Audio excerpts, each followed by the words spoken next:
A mangaka begins to recall her youth, which once seemed boring, but now she realizes that it was full of emotions. A beautiful woman named Mizuho Noshino walks down the street. She pauses for a moment to breathe, thinking this is the worst birthday of her life. She receives a text message on her phone, urging her to hurry with the publication of Master Megu Kawaguchi's story. Mizuho knows this means a long stretch of hard work. A group of high school students walks by a group of 4 boys and 1 girl. Watching them, she can't help but recall her own student days and even see herself reflected in them. She remembers that it was a time full of radiance. It's the morning of the 1st of July, 2020. Mizuho is asleep on the floor while her father prepares breakfast and brings it to her room. When he opens the door, he discovers another man sleeping beside her. Her father wakes her with a shout, scolding her for playing late and sleeping together even though they've known each other since childhood. Mizuho insists tea here is nothing inappropriate about it and explains she only asked him to pose for her manga, assuring her father that Kizuki is like a younger brother to her. Kazuki gets dressed, thanks them, and leaves. Mizuho's father grumbles that he should have said so the night before, then leaves her lunch before walking away. Mizuho thanks him but notices her father forgot her birthday. Mizuho has 4 friends she's known for 10 years, as they all grew up in the same neighborhood. She puts on her uniform and meets them to head to school. They've known each other so long that there are no secrets between them. They're all like siblings. While waiting for the train,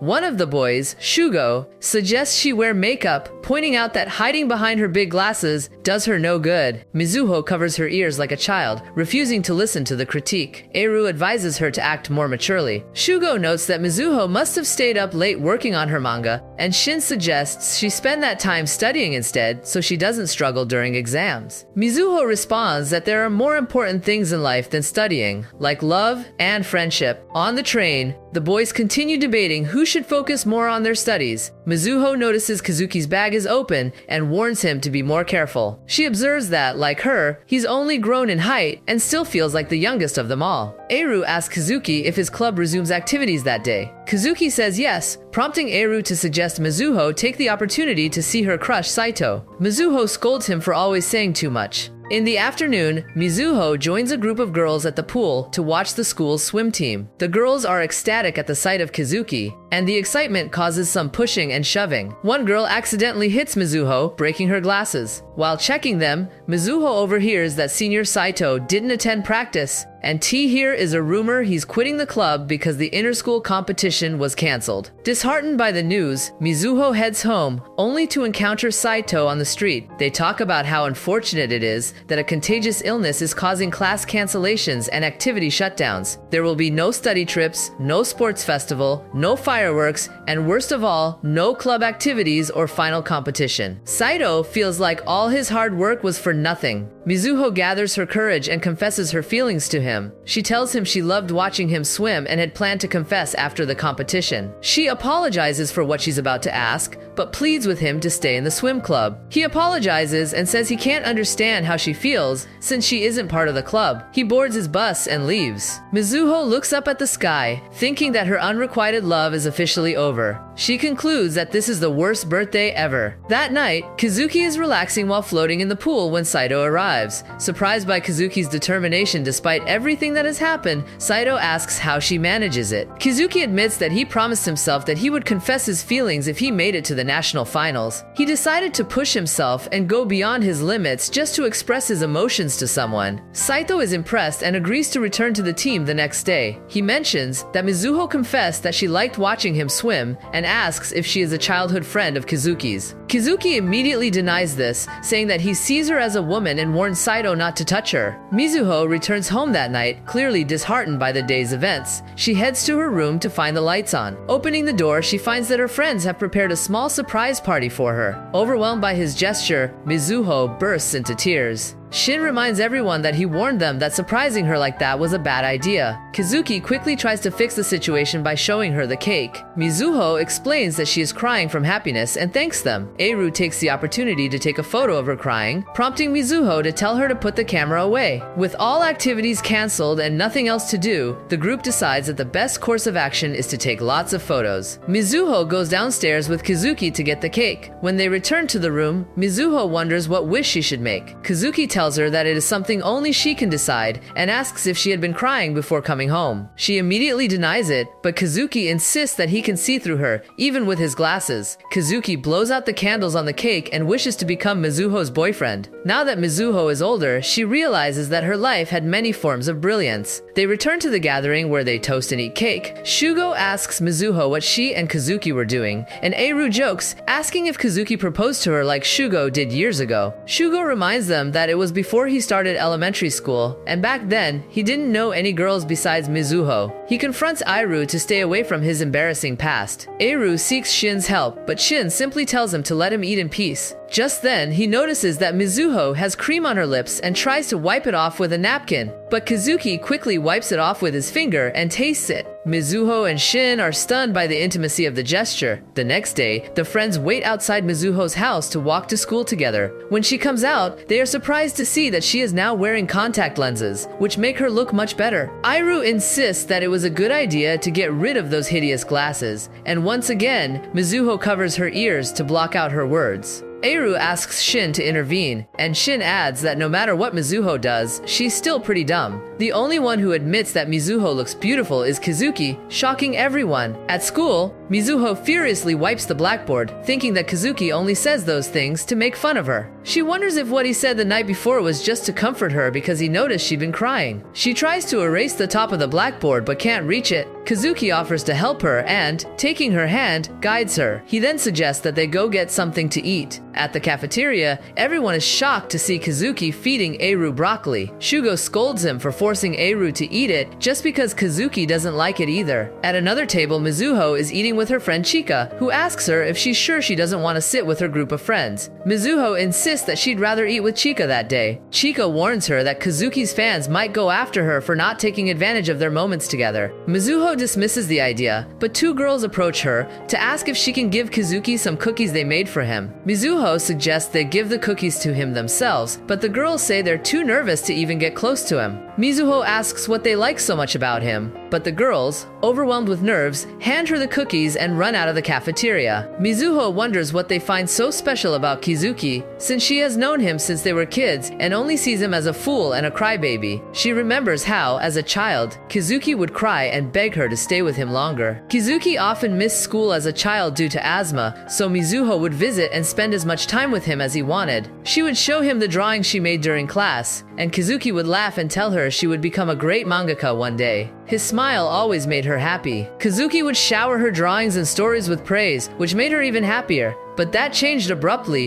when she showed her work to an editor who dismissed it as average. The editor told her to write something only she could create and suggested she write a high school romance in her own voice. Mizuho replied that it would be impossible because she had no real experience and her love life was boring. The editor disagreed, saying it wasn't possible for someone her age not to have a vibrant, emotion-filled life. She left the meeting feeling dejected. Outside, Eru was waiting for her. Seeing her, he excitedly showed off all the makeup an editor had gifted him and offered her some. Mizuho thought to herself how charismatic her friend was. Noticing her sadness, Eru asked what was wrong, and they went to a cafe where Mizuho shared everything that had happened. Eru understood, but, without much concern, suggested she just start something new. Mizuho couldn't believe people lived exciting lives every day. Her dream had been to watch the fireworks with someone she liked, but the pandemic had ruined that, along with her rejection from Saito. That reminded her of something. She pulled out the box of cookies from the school cafeteria and mentioned that other girls had given them for Kazuki. Iru asked if it didn't bother her that other girls were trying to get close to Kazuki. Mizuho said she didn't understand why it should bother her. Eru suggested she take the cookies to Kazuki right away. Mizuho returned to the school, unsure why Eru insisted she find Kazuki. Walking through the locker rooms, she thought about how she didn't want to be alone with him right now. When Kazuki saw her, he was thrilled. Mizuho handed him the cookies, and he was excited, thinking she had made them. Mizuho quickly clarified that they were from other girls in her class. Kazuki's expression changed, and he told her to return them. Mizuho followed him, asking what was wrong. Kazuki asked if it didn't bother her that he accepted gifts like these. She said no and tried to leave, but Kazuki stopped her and asked her not to go just yet. Mizuho noticed that he was no longer the crybaby who begged her to stay. Now, he was much more assertive and strong. As she tried to free herself, they tripped, accidentally turning on a shower. Kazuki leaned in and asked if she had ever thought of him as a man. She replied no. He then told her that one day she would fall in love with him, and he kissed her on the lips.